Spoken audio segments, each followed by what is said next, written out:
Kita orang Islam diajarin bersih sebelum sembahyang, cuci semuanya. Saya bilang lu 2,5. Gue 10%, bukan berarti gue jorok. Disucikan oleh darah Yesus. Pasti bayar perpuluhan dia. Puas banget dia seminggu sekali. Gak usah cuci-cuci, ya kan? Gak usah bergerak-bergerak. Loh, kita kan bayar 10%. Makanya kita kebaktian tenang aja. Ya kan? Paling berdiri nyanyi tempat santai. Ya kan? Tapi kok 2,5, setengah mati.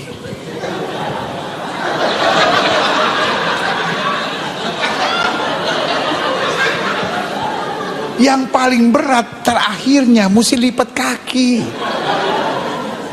Nggak semua orang bisa, ya kan? Kaki mesti dilipat, ayah. Tapi ya udahlah 2,5. Pendeta Gilbert Lumoindong meminta maaf kepada seluruh masyarakat Indonesia atas kegaduhan yang terjadi akibat ceramahnya yang menyinggung soal sholat dan zakat dalam Islam. Permohonan maaf tersebut ia sampaikan usai bertemu dengan Ketua Dewan Masjid Indonesia sekaligus Wakil Presiden Republik Indonesia ke-10 dan 12 Jusuf Kalla di kediamannya di kawasan Jakarta Selatan pada Senin 15 April 2024. Dengan segala kerendahan hati minta maaf karena kegaduhan yang ada, karena sebetulnya kita lagi sibuk setelah Pilpres, mau menyambut Pilkada, dan baru saja merayakan Idul Fitri, Hari Raya yang baik, dan umat Kristen baru saja merayakan kebangkitan Kristus, lalu mau menyambut kenaikan ke sorga. Jadi saya pikir ini suasana yang harusnya baik. Assalamualaikum warahmatullahi wabarakatuh. Selamat sore semuanya. Tadi Anda lihat saya didatangi dan berjumpa dengan Pendeta Gilbert dan juga teman-temannya putra putri. Saya ditemani oleh Pak Profesor Kabarudin dan Profesor Imam Adira Kutni, Sekjen DMI. Tadi kami dijelaskan oleh Pak Pendeta tentang video yang beredar yang menimbulkan tentu banyak pihak terkejut. Saya sih terkejut, kecewa juga waktu melihat itu. Dan menjelaskan karena bagi saya hidup di negeri yang tercinta ini kita saling menghargai satu sama lain. Apapun agama kita harus toleransi. Untuk toleransi harus saling menghargai.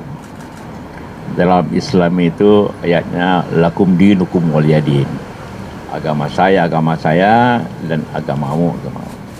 Kita saling menghargai tapi tidak saling mengkritik ataupun menghina apalagi. Nah, kemudian saya dijelaskan bahwa itu pertama pernyataan internal. Kebaktian sebagai pendeta.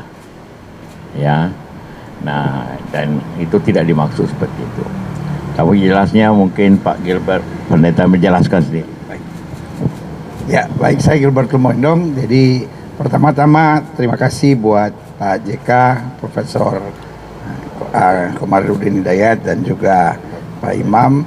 Jadi yang selanjutnya izinkan saya ucapkan minal aidin wal faizin buat kawan-kawan sekalian yang merayakan Hari Raya Idul Fitri. Dan di momen yang sebetulnya indah ini, biarlah jangan ada ketegangan di kita. Pertama-tama sebelum saya lanjutkan kalimat saya ini, mendingan saya dengan segala kerendahan hati minta maaf karena kegaduhan yang ada. Karena sebetulnya kita lagi sibuk setelah Pilpres, mau menyambut Pilkada, dan baru saja merayakan Idul Fitri, Hari Raya yang baik, dan umat Kristen baru saja merayakan kebangkitan Kristus, lalu mau menyambut kenaikan ke sorga. Jadi saya pikir ini suasana yang harusnya baik Untuk itu sekali lagi saya minta maaf kalau ada segala kegaduhan. Beberapa catatan yang perlu saya garis bawahi. Yang pertama, pasti tidak ada niat saya untuk mengolok-olok apalagi menghina, sama sekali tidak. Kenapa? Karena saya dibesarkan di kampung di Tebet dan rumah saya hanya 200 meter dari masjid, dan itu tempat main saya, masjid itu. Lalu kemudian saya dibesarkan di SD Dewi Sartika. Saya belajarnya bukan agama Kristen, di sekolah itu nggak ada guru agama Kristen, sehingga saya harus belajar agama Islam. Jadi saya dibesarkan dengan kehidupan yang cukup dekat dengan umat Muslim, dan buat saya saudara saya sendiri. Nah, lalu kemudian beberapa hal juga yang perlu diketahui. Yang kedua itu adalah ibadah intern yang tidak berlaku untuk umum, tetapi karena jemaat kita ada dua, ada jemaat gereja, ada jemaat online, jadi otomatis ada di YouTube kami. Tetapi itu jelas ada tulisan ibadah minggu.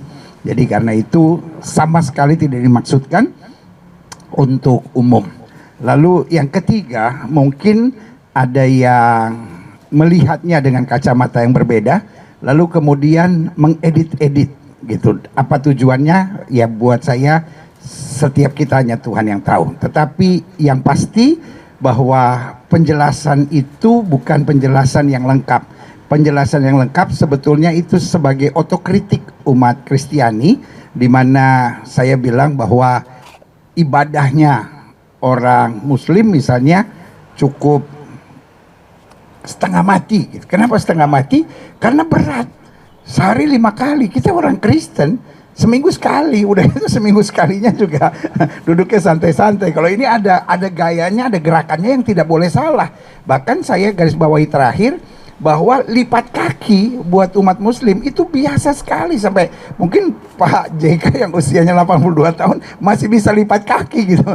Kita di gereja, orang gereja 45 tahun masih bisa lipat kaki, itu udah hebat. Kenapa? Karena ya gaya ibadahnya paling santai. Nah itu yang saya bilang gitu. Dan kebetulan di umat Kristen ada kepercayaan misalnya tentang memberi 10%. Nah di pengetahuan saya gitu, wah umat Muslim di situnya yang agak lebih gampang gitu, 2,5%. Tapi setelah bicara sama Pak JK hari ini, dia bilang, oh salah pendeta, 2,5% itu cuma zakat, belum infaknya, belum sedekahnya, belum wakafnya. Itu lebih berat lagi gitu. Jadi untuk itu sekali lagi saya minta maaf untuk kegaduhan ini, tapi percayalah kebersamaan Indonesia selalu ada di hati saya, dan di hati saya selalu ada persatuan, karena dasar khotbahnya kalau didengar hari itu justru tentang kasih.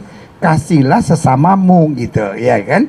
Jadi kita mengasihi bukan karena dia bisa berbuat kasih kepada kita, tapi meskipun dia bahkan berbuat jahat. Karena itulah iman Kristen kami, tampar pipi kiri kasih pipi kanan. Jadi nggak mungkin saya menebar sesuatu yang buruk, karena justru ini seperti otokritik buat kita, bahwa ayo kita berbuat lebih baik. Kita belajar dari saudara sepupu. Saya biasanya di dalam gereja menyebut umat Islam sebagai saudara sepupu, karena kita lihat dari Abraham, Ishak, dan Ismail. Kira-kira begitu. Semoga di momen yang indah ini kebersamaan kita Indonesia jauh lebih berharga daripada kasakusuk yang terjadi. Dan untuk itu kalau berkenan saya pegang tangan Pak JK, saya cium tangan ini sebagai tanda kepada umat Muslim. Saya memohon maaf sekali lagi. Tuhan memberkati. Terima kasih Pak Pendeta. Jadi tadi Pak Pendeta sudah menjelaskan kronologisnya. Kedua, akibat kegaduhan sudah minta maaf. Dan seperti tadi saya jelaskan bahwa Islam dan Kristen dalam hal membantu sesama umat hampir sama. Jadi bukan hanya 2,5%, sedekahnya, infaknya, wakafnya itu besar. Jadi butuh yang mampu tentu, ya. Nah, tentu dengan pengertian itu maka difahami bahwa ada kesalahan akibat editan, tentu dapat memahami. Dan itu sebagai ketua Dewan Masjid saya mengerti, dan karena saya mengerti begitu dan sudah minta maaf, saya terima maaf itu agak, tapi tentu tidak lain kali harus baik-baik ya. Lain kali harus baik-baik ya, karena sudah mengerti apa itu Islam. Tidak, kita tadi bicara tadi lebih banyak tentang apa itu Islam, dan menjelaskan sama saya apa itu Kristen. Jadi kita saling memahami ya, apa itu gereja. Jadi bagi seluruh umat Islam yang sudah melihat video itu, jangan dilihat video itu sebagai hanya itu saja, tapi sebenarnya itu ada latar belakangnya dan ada editan yang kalau cukup berbahaya. Karena itu mari kita memaafkan, karena sudah menjelaskan dan sudah minta maaf. Masih Islam itu memberikan maaf apabila ada yang meminta maaf, itu juga sedekahnya juga kita maafkan berdasarkan dan sudah dijelaskan. Dan maaf apa itu artinya tidak lagi membuat seperti itu lagi, pasti karena kita sudah jelaskan tadi. Dua ahli agama yang menjelaskan tentang Islam, jadi seperti itu. Jadi itulah, sekali lagi terima kasih Pak Pendeta atas penjelasan dan permintaan maafnya tadi, dan saya dapat memahami itu. Terima kasih untuk semuanya. Jangan lagi menjelaskan semuanya. Itu asal. Kenapa tadi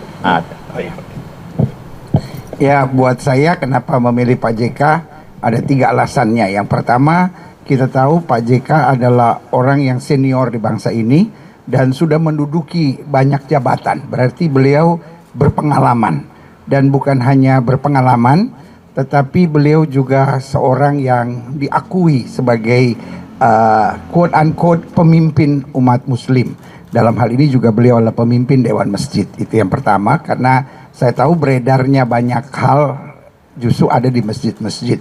Lalu yang kedua, karena beliau bisa disebut juga man of peace. Karena apa man of peace? Ya karena sudah mendamaikan gitu banyak keadaan-keadaan di bangsa ini gitu. Dan yang ketiga, pasti beliau adalah orang yang asik.